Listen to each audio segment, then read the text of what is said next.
Ballad of Johnny Arcane, Chapter 20, Ambush on the Onyx Highway, Part 1. Early morning. Mars shook Johnny awake. Better to get moving while the town still sleeps. We got 2 days to get to Ironweed. They tried to rouse Jason and Isabel, but the couple remained motionless. Isabel's head on Jason's chest, Jason's head resting on a pillow of sand. Mars placed his hand on Jason's forehead. The time is soon, old friend. You can't hide much longer. Down in the bay, the child, Bambi, was feeding trespasser bunches of collard greens by hand. She couldn't have been more than 7, but her arms were strong and steady. Hens clucked and pecked around her bare feet. He lay down and slept. I slept on his tummy, she said. He sang me songs. Mars hitched the horse up to the wagon. He gave Bambi some money and a kiss on the top of her head. Out on the street, the first thing he did was to buy a long leather whip from one of the vending tables. We'll be needing this. The streets were quiet, but not empty. People slept, huddled in the alleys. Vendors, rolling back their awnings, gazed up pensively at the small patch of sky above the blackened, burnt-out scalps of the tall buildings. Slabs of meat and crates of vegetables appeared, and all the little figurines like Jocko's dolls, fat-bellied pranksters carved in stone, corn-husk girls dancing, bird replicas fully feathered. Johnny counted the windows until he located what was surely the balcony from which he had urinated the night before. By then, Trespasser was guiding them through the maze, and they were sitting on the buckboard. I got up in the night. I stood on that balcony. There were gunshots above, and a body fell. Mars sighed. I have to get Jason out of that place. 1 floor above, a summer ago, a couple moved in. They weren't from Freeland, but they were starry-eyed. Cecil. He used to get drummers together, and they played in the underground to drive away the demons. But thugs stole his drums and broke his fingers.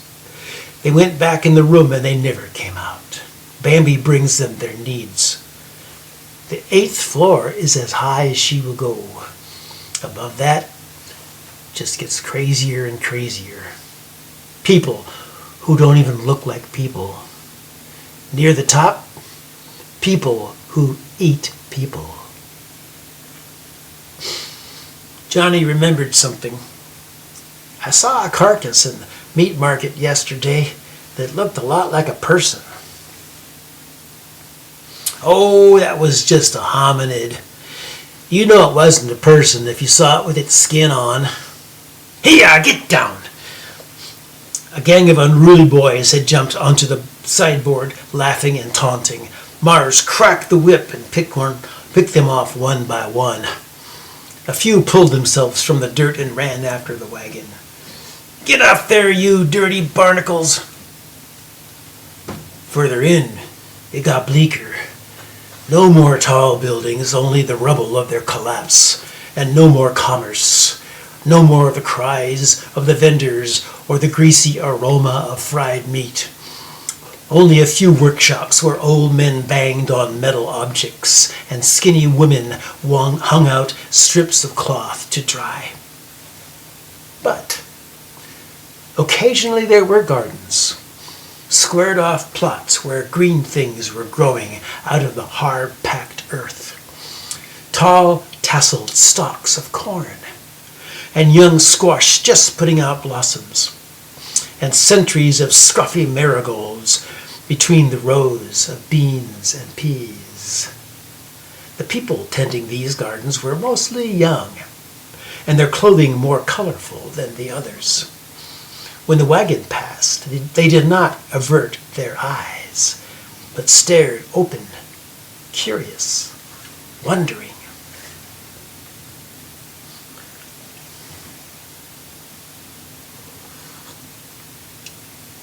The travelers moved on steadily for 2 days straight, day and night, stopping only briefly to rest. As the city thinned out, the road attached itself to the shores of a broad river.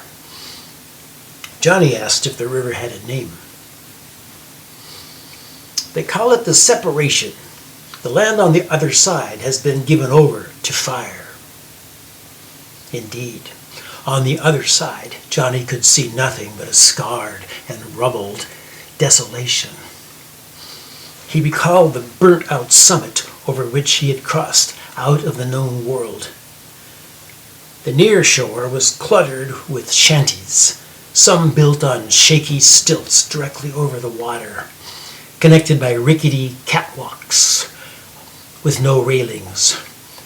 And in the water, makeshift boats of all sizes and shapes, tar paper patched and creaking at berth, and people on the decks, mostly sitting or reclining, stupefied expressions on their faces. Where does it go? Mars chuckled.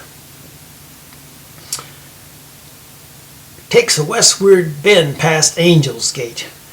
We'll be leaving it before then. It winds its way to the ocean, but very few people go there anymore. What's the ocean? Well, that'd be something that's too big for me to describe, if you don't know already.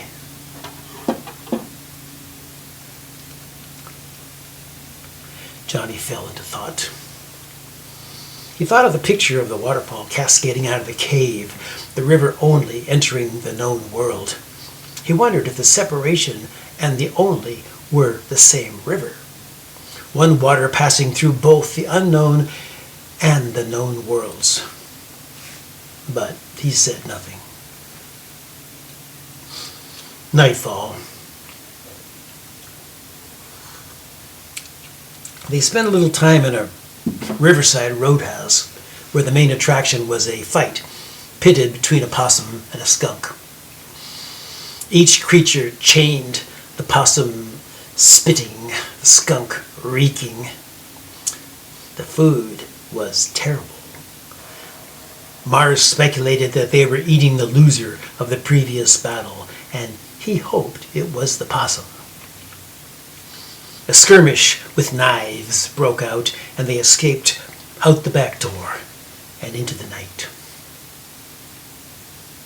They rolled for a long time through total darkness, trusting the trespasser could follow the lay of the land by the feel under his hooves. They took turns at the reins while the other dozed. Sometime before dawn, they came upon a grassy place where the horse could graze.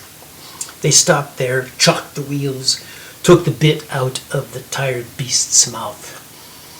They slept. The morning light woke them to a strange and fearsome landscape. At some point in their darkened night journey, the road had arched its way away from the river, just as Mars predicted. Now they found themselves at the entrance of a different kind of forest, not made of trees, but of jet black stone, jutting out of the ground at all angles, like forks or fisted fingers, chiseled to razor-sharp points, fractured into fragments that mirrored the dazzling light back from the rising sun. The big ones were as large as the silo at King Corn, but they were all sizes, down to the tiny petaled crystals that crowded the cracks and seams of the larger formations. The road was wider here, its bed paved with shards of black stone. It descended into a broad canyon, the walls steep and slick as glass. "The Onyx Highway," announced Mars. "If your girl is right, we'll find her down there after a day's travel." They drank some water, ate some dried meat. They hitched Trespasser to the wagon and started down. There was a heat in the canyon that did not emanate from the sun. In places, steam vented from the rock, and there was an odor of bad eggs. For most of the morning, a lone vulture circled high above their heads, always following. Midday, they rounded a corner and came upon a man hanging by his neck from an outjutting rock. Trespasser whinnied and reared back. "Whoa, boy," said Mars. "You've seen dead men before. This one's no different." He jumped off the buckboard, scrambled up the rock, unsheathed his knife, and cut the rope. When the body struck the ground, it broke into pieces, releasing a billow of dust. "Poor old traveler has been there for a long time. Can you imagine what he's seen?" "Who did this?" It could have been the Blackcoats, but the Blackcoats don't usually go in for hangings. Most likely he did it to himself. Gets pretty lonely out here. "Jump down, Clearlight. We'll build him up a little monument." They made a cairn of 7 concentric stones and swept the fragments of the dead man into a pile at its base. Mars chanted some words. The only one Johnny recognized was Diesel. They continued. "Blackcoats have caves in this canyon where they keep tracking devices like the one they used to follow you. They could be watching us right now." "Will they attack?" "No, I don't think so. Not if they're transporting slaves to Ironweed. They don't want to attract attention." Further in, the formations grew more twisted like writhing snakes, or the gnarled branches of ancient trees, the small clustered crystals mimicking leaves. At one point they passed under a wide stone bridge, its underbelly nippled with black stalactites. As the sun grew low, bats appeared, diving from the cornices and eddying around the columns, echoing tiny bell tones against the walls.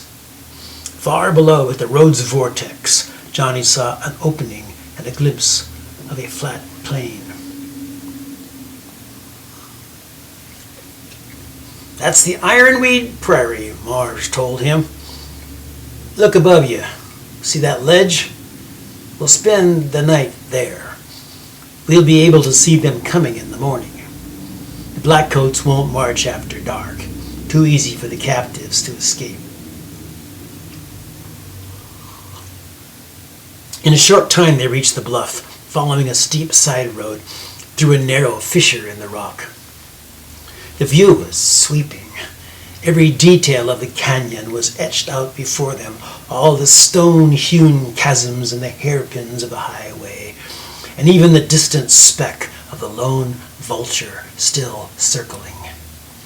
And to the west, on the other side of a flat plain, the fiery ball of the setting sun was hovering over the skyline of the strangest city Johnny had ever seen in his short history of seeing cities. No conventional buildings, only the silhouettes of enormous black tubes, strafing the horizon, piercing the clouds, bent and angled in all directions like crooked fingers. On the ground below, multiple mounded domes, each riddled with circular openings out of which issued colored vapors, gray, blue, pink, and magenta, the mists merging and seeking the lower places, oozing along the ground and away from the city, flowing like spilt cream from a giant pitcher over the plain. The flesh mills of Ironweed, said Mars. Nobody really knows what happens there. It's where the thinkers live, the ones that conduct the experiments and devise the plans that keep this world rolling on as it does.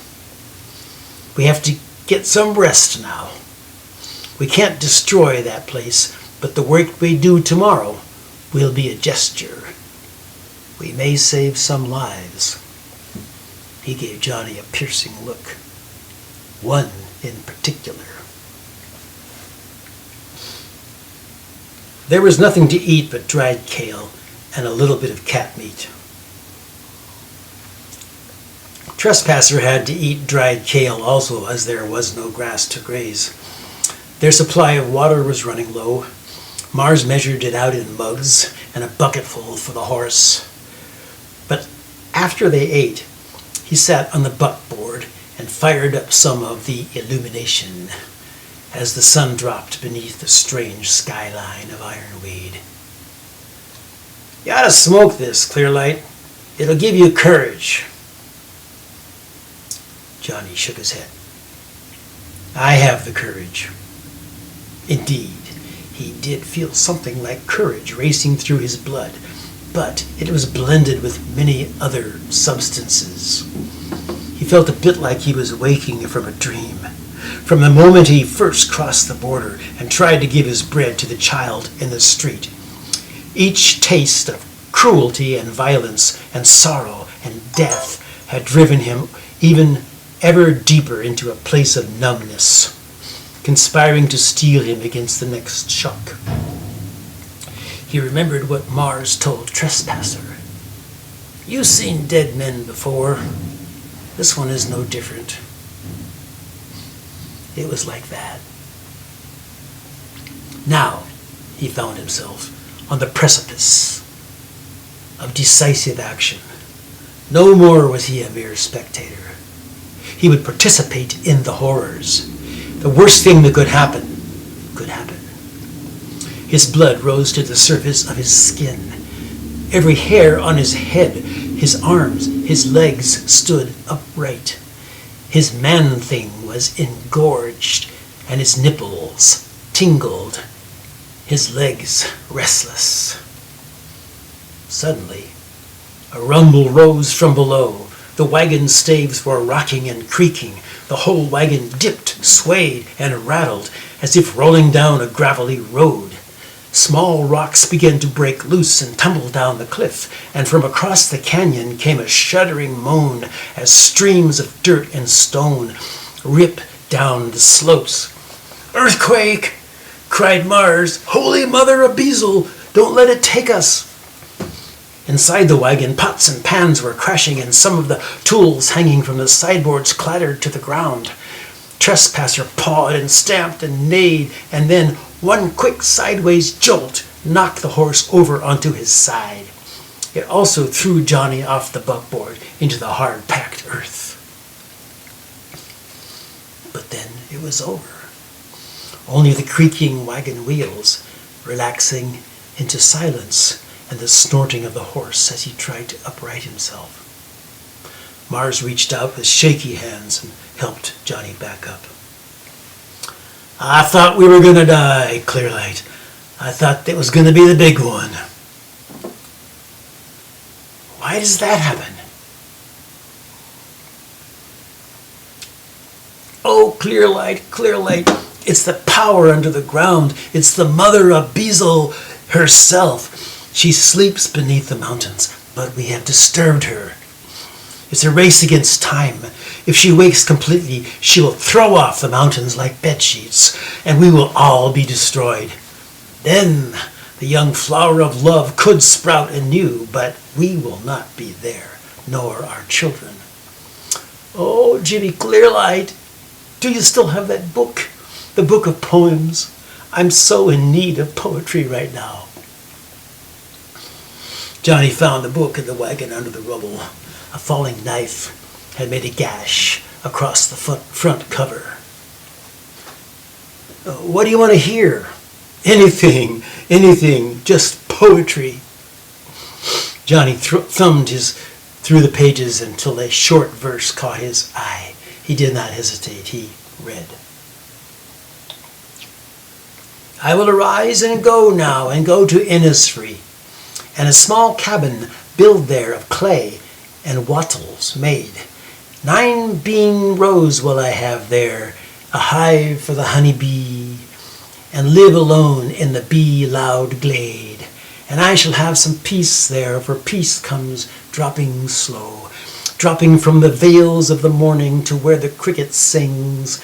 There midnight's all a glimmer, and noon's a purple glow, and evening full of the linnet's wings. I will arise and go now, for always night and day I hear lake water lapping with low sounds by the shore.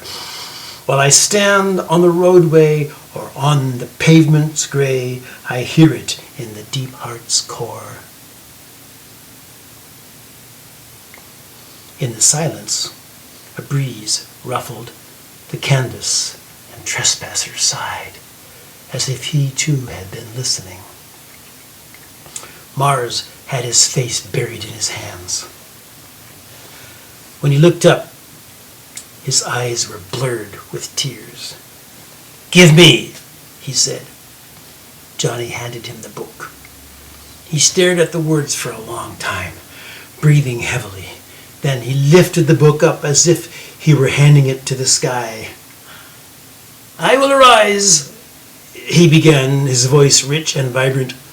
"I will arise and go now, and go to Freeland, and enter the house that from childhood stood uninhabited, ruinous, and I shall have peace there. I shall float in liquid gardens from the vales of morning, where the caravans gather in the purple glow. I shall taste the honey from a flower named Blue. I will arise and go now, and go to Freeland, and stand by the gate of the lapping shore, and sing the call of access, bold as love, from the deep heart's core." His voice broke and fragmented into moans and murmurs. Then suddenly he stopped himself like he was reining in a horse, and he pulled his open hands across his face from scalp to chin. He looked at Johnny, his eyes shining. "Clearlight, this is how it will happen. Tomorrow we will save your girl. And then we will return to Cantankerburg and will save Jason and Isabel from what they have become. The girl can come if she wants. We will arise and go to Freeland. The wind will remember the names it has blown in the past. We will return. We will be free. This will happen." Then he raised his hands above his head and poured something invisible down over him like the dough. Just at that moment the wind changed. It did seem to be blowing a name, but not one that could be spoken with human words. Johnny Arcane was a man that legend loved to follow. And even though he moved about, stories seemed to send him out.